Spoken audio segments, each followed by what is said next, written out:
کہ جماعت کی اس کمیونٹی کی اکثریت جو ہے وہ اصل عقائد اور نظریات سے واقف ہی نہیں ہے. لیکن میں آپ کو یہ بات ایک مثال سے سمجھا دیتا ہوں. دیکھیں میری ملاقات بہت سارے احمدیوں سے ہوئی اور انہوں نے کہا کہ ہمیں جماعت احمدیہ کے اندر نسل در نسل ہم اس میں موجود ہیں, ہمارے اور دادا اب ہم موجود ہیں, ہمارا باپ اس میں تھا. وہ کہتے ہیں کہ ہمیں اس بات کا بالکل کبھی نہیں بتایا گیا, نہ ہمیں پتا تھا کہ مرزا غلام احمد قادیانی کا یہ دعویٰ تھا کہ نعوذ باللہ رسول اللہ صلی اللہ علیہ وسلم نے اس دنیا میں 2 مرتبہ مبعوث ہونا تھا.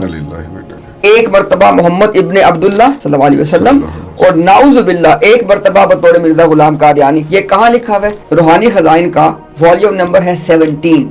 اس کے اندر ایک کتاب ہے تحفہ گولڑویہ, اس کے اندر یہ حوالہ جات موجود ہے, حوالہ دینا ہماری ذمہ داری ہے. اس کتاب میں مرزا نے بنیادی مقدمہ یہ پیش کیا. اب ظلم کی انتہا دیکھیں ذرا. اس نے کہا کہ اللہ کے نبی صلی اللہ علیہ وسلم اس کام کو مکمل کر کے نہیں گئے جو اللہ نے کے ذمہ لگایا تھا. ان کا جو فرض, اس کے الفاظ, ان کا فرض منصبی تھا, اس کو مکمل وہ کیا تھا کہ جناب وہ پوری دنیا میں اس ہدایت کی اشاعت کر دینا. جو اس وقت وسائل نہیں تھے تو یہ کام نہیں کر کے گئے. اب میں آ کے دوسری بعثت کے طور پہ یہ کام کر رہا ہوں. اب کسی احمدی کے لیے نو میٹر ہاؤ کمیٹڈ ہی اور شی از, یہ بات وہ نہیں مان سکتے کہ اللہ کے نبی صلی اللہ علیہ وسلم کوئی کام نامکمل چھوڑ کے اللہ کے پاس چلے جائیں. لیکن مرزا غلام قادیانی نے یہ بنیادی مقدمہ پیش کیا کہ میں دوسری بعثت ہوں.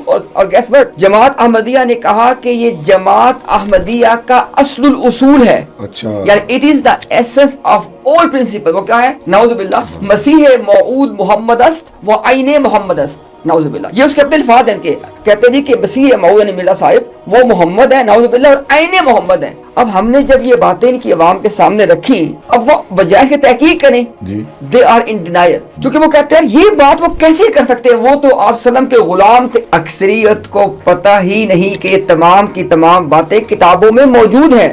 یہ ہے بنیادی وجہ. ان کی لا علمی, اس کو یہ کلٹ استعمال کرتا ہے اور ان کو ریٹین کر کے رکھتا ہے.